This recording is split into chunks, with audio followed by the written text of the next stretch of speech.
Hello दोस्तों, नमस्कार। मैं सुरेंद्र सोनवाल आप सभी का चैनल पे स्वागत करता हूं। तो दोस्तों, आज अपन देख रहे हैं एमपी बोर्ड ने जो सैम्पल पेपर या मैं कहूं मॉडल पेपर डाले हैं कक्षा 10 के लिए। ये देख सकते हैं, हाई स्कूल 2024। विषय है सामाजिक विज्ञान, सोशल साइंस की बात है, और हिंदी और इंग्लिश दोनों वर्जन में ये अवेलेबल है। तो दोस्तों, मैं आपको बता दूं, ये 75 नंबर का पेपर होगा। 3 घंटे का टाइमिंग मिलेगा और 7 पेज का पेपर आएगा और 23 क्वेश्चन इसमें रहेंगे।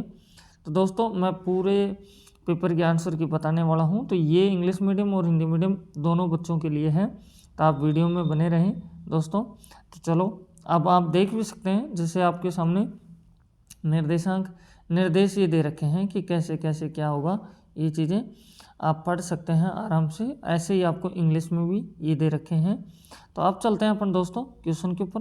तो फर्स्ट क्वेश्चन अपने पास में आता है, यहाँ से बहुविकल्प प्रश्नों के उत्तर दीजिए, मतलब ऑप्शनल वाले क्वेश्चन आ रहे हैं। तो फर्स्ट क्वेश्चन में है, पुरानी जलोढ़ मिट्टी को क्या कहा जाता है? तो इसको खादर कहा जाता है।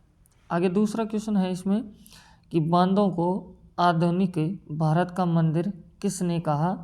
तो इसका आंसर है जवाहरलाल नेहरू ने कहा है कि बांध है जो आधुनिक भारत का मंदिर है। थर्ड क्वेश्चन आता है, तो इसमें है, 2 या 2 से अधिक देशों के व्यापार को कहते हैं, तो इनके व्यापार को अंतर्राष्ट्रीय व्यापार कहते हैं। चौथा क्वेश्चन आ रहा है, तो इसमें है कि मुद्रण ईश्वर की दी हुई महानतम देन है, किसने कहा है? तो ये अपन से पूछा जा रहा है। तो इसका जो आंसर आएगा, ये कहा है मार्टिन लूथर ने। तो दोस्तों, 4 प्रश्न अपने पास में हो जाते हैं।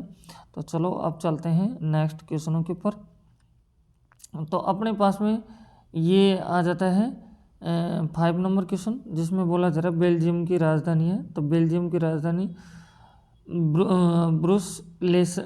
ब्रुसेल्स है। और यहाँ छठे क्वेश्चन में सकल घरेलू उत्पाद का मापन कौन करता है? तो इसका आंसर होगा केंद्रीय सरकार। अब ये देख सकते हैं, आपको इंग्लिश में दे रखा है। तो अब चलते हैं हम दूसरे क्वेश्चन के ऊपर। तो दूसरा क्वेश्चन है जो रिक्त स्थान का आता है। तो पहले बोला जा रहा है कि छोटा नागपुर क्षेत्र में जनजाति निवास करती हैं। तो कौन सी जनजाति निवास करती है? तो ध्यान से सुनना इनका आंसर, मुंडा जनजाति इसमें निवास करती हैं। दूसरे क्वेश्चन में है कि जल परिवहन देश का सबसे परिवहन का साधन है। तो कैसा है जल परिवहन? देश का सबसे सस्ता परिवहन है, तो इस जगह आ जाएगा सस्ता। फिर नेक्स्ट में बोला जा रहा है विश्वव्यापी आर्थिक मंदी वर्ष में आई थी। तो ये आई थी 1929 में, ठीक है।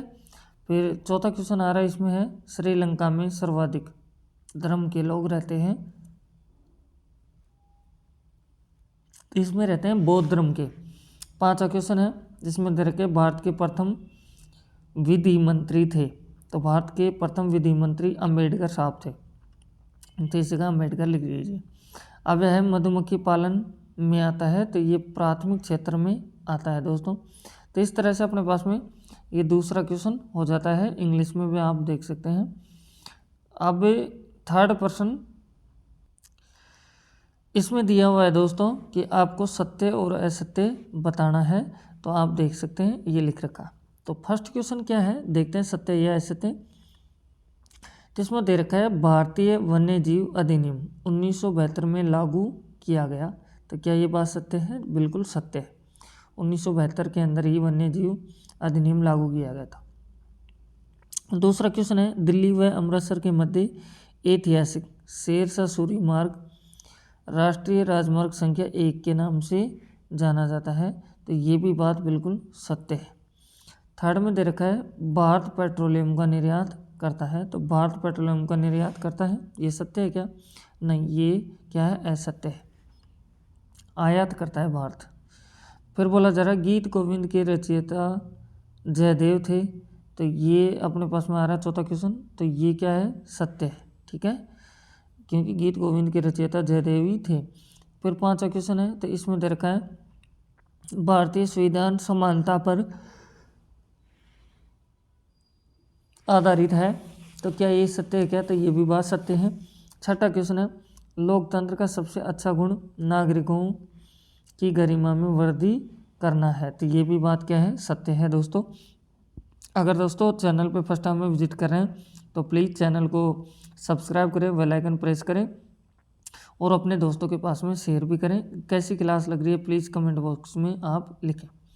तो दोस्तों अब चलते हैं चौथे क्वेश्चन में। चौथे क्वेश्चन में दिया जा रहा है सही जोड़ी बनाइए। तो आपके पास में एक तो ए भाग है और एक है ब, तो इनमें देखना है।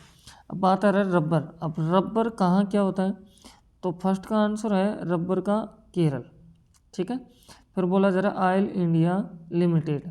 अब ऑयल इंडिया लिमिटेड है, ये क्या है, तो ये आपके पास में है संयुक्त उद्योग, ये आपके पास में हो जाएगा। फिर बोला जा रहा है कृत्रिम पतन, तो कृत्रिम पतन है जो है चेन्नई। फिर बोला जा रहा है क्रिस्टोफर कोलंबस। क्रिस्टोफर कोलंबस आपके पास में दे रखा है, तो ये है अमेरिका की खोज। फिर बोला जा रहा है स्पिनिंग जेनी। स्पिनिंग जेनी क्या है आपका, ये भी आपके पास में ऊन कटाई मशीन है। फिर बोला जा रहा है आपको गोस्वामी तुलसीदास। गोस्वामी तुलसीदास हैं जो रामचरितमानस के रचयिता है। इस तरह से दोस्तों ये थे। तब चलते हैं नेक्स्ट क्वेश्चन के ऊपर। इसमें दे रखा है आपके पास में कि एक वाक्य में उत्तर दीजिए, तो एक एक वाक्य का उत्तर है, तो ये भी अपन देख लेते हैं। बोला जा रहा है साइमन कमीशन क्या है, तो साइमन कमीशन क्या है, अब एक वाक्य का तो हो नहीं सकता, तो एक लाइन का होगा।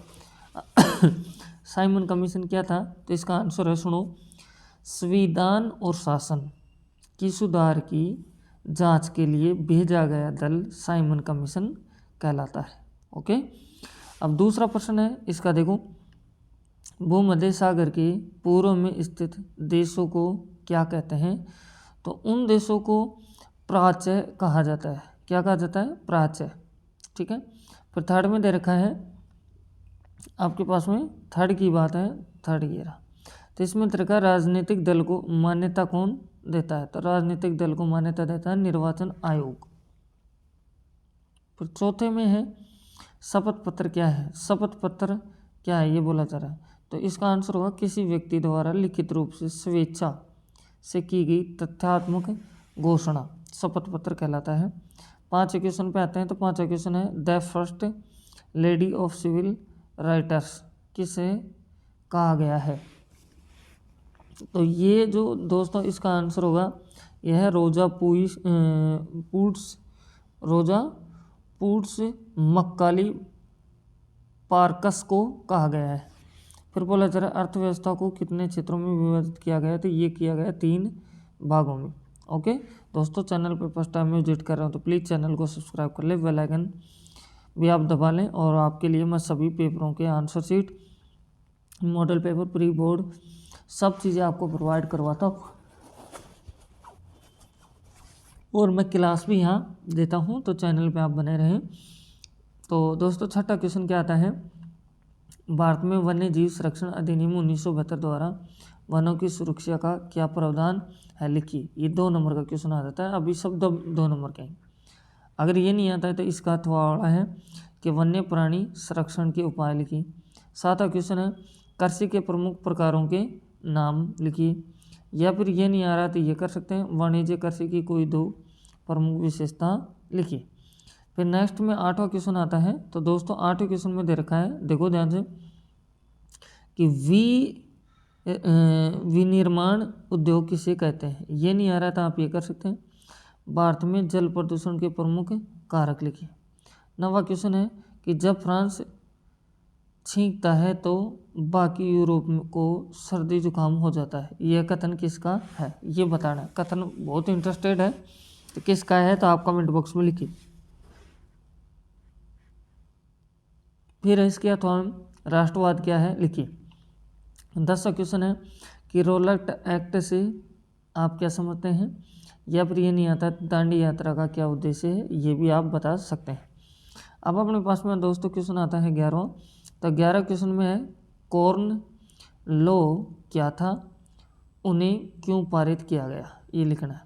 ये नहीं आ रहा है तो आप ये कर सकते हैं कि ब्रिटेन में भोजन की बढ़ती मांग को पूरा करने के लिए उठाए गए 2 कदमों का उल्लेख कीजिए, ठीक है। या फिर आप ये कर सकते हैं कि स्टेपलर फुलर का क्या अर्थ है, स्टेपलर फुलर का क्या अर्थ है लिखिए। तो ये भी आप कर सकते हैं। इसके अथवा में स्पिनिंग जेनी क्या है। अब 13 नंबर क्वेश्चन आता है। 13 में दे रखा है आपको दोस्तों, देखते जाइए, सेम रूबरू ऐसा ही पेपर सेम पैटर्न के ऊपर आपको वहाँ एग्जाम में मिलेगा। तो वीडियो को छोड़े ना, सभी क्वेश्चनों को आप देखें बारी बारी से। तो 13वां क्वेश्चन है, राजनीतिक दल क्या है लिखिए। सभी दोस्तों ये बुक के क्वेश्चन है, तो आराम से आप बुक में ढूंढ सकते हैं और देख सकते हैं। इसके अथवा में दे रखा है, चुनाव आयोग का गठन कब हुआ है, वह इसका मुख्यालय कहाँ है। 14 क्वेश्चन है, वैध सरकार किसे कहते हैं लिखिए। या फिर इसके अथवा का कर सकते हैं कि राजनीतिक समानता क्या है लिखिए। ठीक है, अब अपने पास में 15 क्वेश्चन आ जाता है। तो 15 क्वेश्चन में क्या है, विकास का क्या अर्थ है लिखिए। ठीक, या फिर मानव विकास सूचकांक क्या है ये लिखिए। 16 में क्या है, द्वितीय क्षेत्रक किसे कहते हैं। या फिर ये नहीं आ रहा है तो आप ये कर सकते हैं, मनरेगा के उद्देश्यों को लिखिए। 17 क्वेश्चन है, वैश्वीकरण का अर्थ समझाइए एवं विशेषता लिखिए। ठीक है, या फिर ये नहीं आ रहा है तो आप इसका अथवा का भी कर सकते हैं, जो आपके सामने दे रखा है दोस्तों, कि बहुराष्ट्रीय कंपनियां किस प्रकार वैश्वीकरण में सहायता कर रहे हैं लिखिए। या फिर आप कर सकते हैं कि यहाँ से ऊपर वाला ये 18 में लेटेराइट मृदा की कोई 4 विशेषता लिखिए। मिट्टी से संबंधित जरूर क्वेश्चन आएगा एग्जाम में। या फिर आपको बोला जा रहा है, संसाधन नियोजन क्यों आवश्यक है, संसाधन नियोजन की सोपान लिखिए। 19वां क्वेश्चन है, परिवहन के साधन तथा संचार के साधनों में अंतर लिखिए। या फिर इसके अथवा में है, वायु परिवहन का महत्व अपने शब्दों में लिखिए। इनमें से कोई भी आप कर सकते हैं दोस्तों। हार के अथवा में प्रश्न दे रखा है। अब अपने पास में आ रहा है 20वां क्वेश्चन। तो 20वें क्वेश्चन में क्या है देखो, विदेश निवेश को बढ़ाने के लिए भारत सरकार ने जो कदम उठाए वो कहाँ तक उचित है लिखिए। ये नहीं आ रहा था आप ये लिखें कि विदेश व्यापार से क्या आशय है, उदाहरण देकर समझाइए। 21वां क्वेश्चन आता है। तो 21वें क्वेश्चन में है, सविनय अवज्ञा आंदोलन में विभिन्न सामाजिक समूह क्यों शामिल हुए, समझा कर लिखिए। ये नहीं आ रहा था आप देख सकते हैं, ये भी कर सकते हैं कि सांस्कृतिक प्रक्रियाओं ने भारत में सामूहिक अपनेपन की भावना पैदा करने में कैसे मदद की, अपने विचार लिखिए। ठीक है, ये अपने पास में अपने ही विचार लिखवा रहा है। फिर इसके बाद में आता है 22वां क्वेश्चन। 22वें क्वेश्चन में जो दे रखा है देखो ध्यान से, क्या दे रखा है आप अच्छे से देखो। इसमें दे रखा है, संघ सूची, राज्य सूची व समवर्ती सूची को समझाइए। या फिर आपसे बोला जा रहा है, यहाँ से देखो क्या दे रखा है अच्छे से, कि इसके अथवा में दे रखा है कि पंचायती राज विकेंद्रीकरण का आभार है, इस संबंध में अपने विचार लिखिए। 13वां क्वेश्चन है, तो इसमें क्या है 23वां क्वेश्चन है, जिसमें क्या है, भारत के मानचित्र में निम्नलिखित को दर्शाइए। अब मानचित्र में ये शो करना है।